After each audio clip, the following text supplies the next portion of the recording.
Oi, eu sou o Renan Oliveira e hoje eu tô aqui pra falar um pouquinho sobre os personagens LGBTs de She-Ra.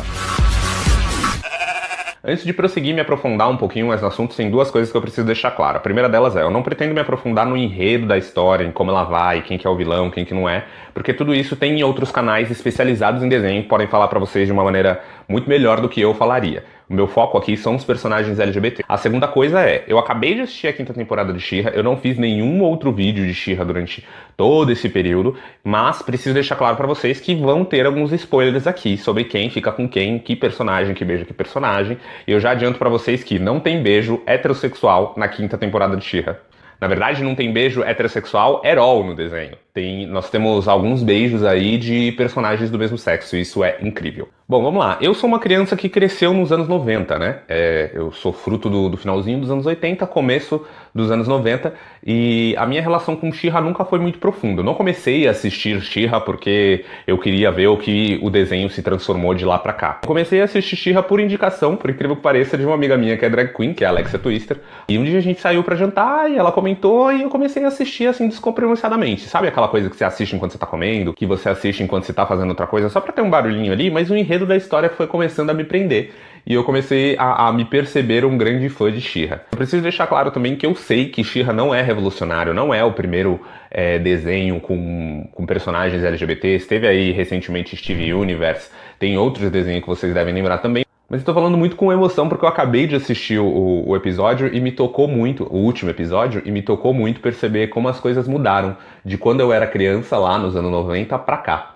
Quando eu era mais novo, a gente precisava se inspirar em personagens como o Shun de Cavaleiros do Zodíaco ou como o Kurama de Yu Yu Hakusho, que são personagens masculinos, heterossexuais, mas por serem um pouquinho mais delicados, tinha o rótulo de gay. E quem era um pouco, se identificava um pouco, era LGBT naquela época, mas não tinha tanta certeza disso, acabava se identificando por causa dessas nuances um pouco mais delicadas que esses personagens em especial tinham. E aí agora eu acabo de terminar de ver She-Ra e nessa última temporada revelou-se que nós temos dois casais lésbicos no final da temporada de She-Ra, e antes disso a gente já tinha sido apresentado para um outro casal gay, que são os pais do personagem arqueiro.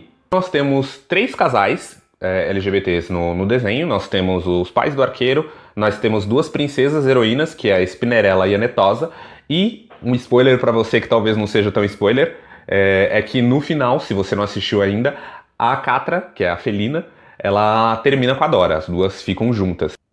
E não é ficam juntas que nem numa Lenda de Korra, que é uma coisa subentendida, tem um beijo das duas no último episódio de She-Ra e as Princesas do Poder. Isso é muito significativo. Mas, além desses personagens lésbicas e desses personagens gays, nós também temos um personagem não binário. Isso é interessante pra caramba, como essa discussão evoluiu pra gente chegar hoje e a gente ter um personagem não binário também pra representar as pessoas que não se identificam nem como homem nem como mulher. E esse personagem é a Double Trouble. Ela não tem muito destaque nessa última temporada de She-Ra, mas na temporada anterior ela é muito importante, muita coisa gira em torno dela, porque ela tem essa coisa de metamorfose, de poder se transformar em quem ela quiser.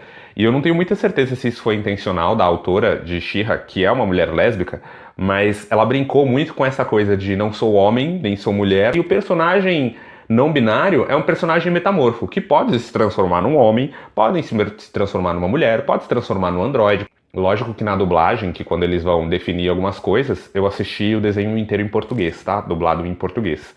O Mestre da Horda, por exemplo, o Hordak, ele é tratado por alguns outros personagens como irmão, como ele.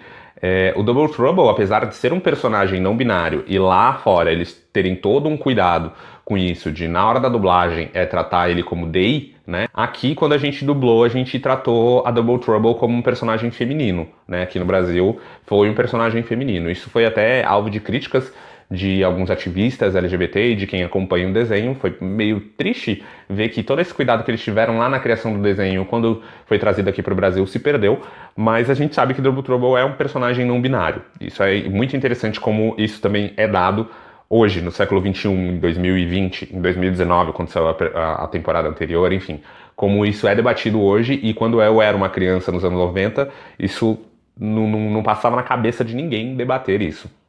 E é muito importante e muito interessante perceber que isso não é uma questão O fato deles serem LGBT, deles serem gays, deles serem lésbicas, não é uma questão, não tem um grande problema deles perceberem e terem de lidar com isso, de lidar com essa coisa diferente que eles sentem. Eles são o que são e pronto. O enredo da história, os conflitos que eles têm são outros, não tem absolutamente nada a ver com a sexualidade deles, e é muito interessante ver isso, de como isso é simplesmente dado. Isso falando como um adulto, como homem adulto que sou hoje, e percebendo como as crianças vão poder ter uma relação um pouco mais saudável e tranquila com isso, sem se questionar se é certo ou errado, se por que ela tá sentindo isso é diferente, sendo que ela nunca viu isso, ela nunca foi nunca teve uma representação disso em desenhos e coisas do tipo.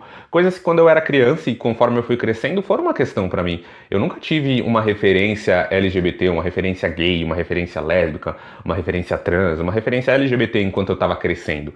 Isso foi dado pra mim muito quando eu já tava ali no finalzinho da adolescência, próximo à idade adulta.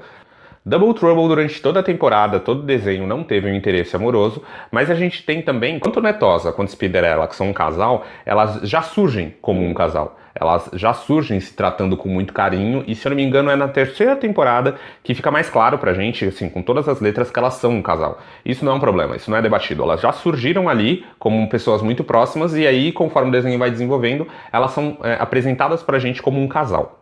Já o casal Felina e Adora, por causa de outras questões que envolvem o desenho, que eu também não quero me aprofundar muito, a gente vê a relação delas sendo construída. Mas também no primeiro episódio, quando elas são mostradas pra gente, quem são os personagens, elas já têm uma relação assim muito próxima, muito íntima, que a princípio você fica meio na dúvida, assim, tipo, mas elas se gostam muito como amigas ou elas são afim uma da outra? O que está acontecendo aqui? Qual que é a construção do personagem? Isso vem se dando no decorrer da passagem, da trama e etc e tal. Mas eu vou ter que insistir e bater muito nessa tecla de como é importante isso não ser uma questão. O fato da sexualidade delas se identificarem como lésbicas ou se identificarem como gays, não é uma questão. Isso é muito importante. O último casal que eu quero tratar aqui com vocês são os pais do arqueiro. É muito interessante também perceber que a autora ela não foi por um caminho fácil. Porque quando a gente vai assistindo o desenho, a gente tem toda a impressão de que o personagem gay no desenho vai ser o arqueiro. Por causa da maneira que ele se veste, pelo fato de como ele se porta, pelo fato de ele ser o único homem inserido num universo de princesas. Por ele não demonstrar, pelo menos não no princípio, interesse amoroso em nenhuma das outras princesas, é todo mundo só muito amigo ali. Também um pouquinho de como ele tem uma admiração ali pelo Lobo do Mar, que é um outro personagem masculino, mas que deixa muito claro ali o interesse amoroso dele por uma personagem feminina. Então, o caminho mais fácil seria transformar o arqueiro em gay, porque a coisa já estava fácil ali, já estava dada, sabe? Mas eis que num personagem que, se não me falha a memória, é na segunda ou na terceira temporada, não vou ter certeza aqui pra explicitar pra vocês, a gente descobre da razão do personagem do arqueiro ser como ele é. Ele é do jeito que ele é, livre dessa masculinidade tóxica que a gente tá acostumada de ser diferente do que um homem deve se portar na sociedade, porque ele é criado por um casal gay. E também não é uma questão a origem do arqueiro, se ele foi adotado, se um dos pais ali é pai biológico dele ou não, de como os pais dele se conheceram. Isso não é tema pro desenho. Eu acho que muitas dessas observações e dessas coisas, de simplesmente darem essas informações, olha, é o que é e acabou, você não precisa entender como isso chegou aqui, porque isso não precisa ser discutido com crianças. O desenho, querendo ou não, ele é para crianças, e as crianças elas não precisam ter esse debate, eles não precisam ter a informação que você precisa ter enquanto criança que está consumindo esse desenho agora pessoas do mesmo sexo podem se relacionar. E isso não é uma questão, isso é normal. É muito interessante ver toda a construção, toda a importância que esse desenho passa a ter para a construção da próxima geração que vem vindo aí.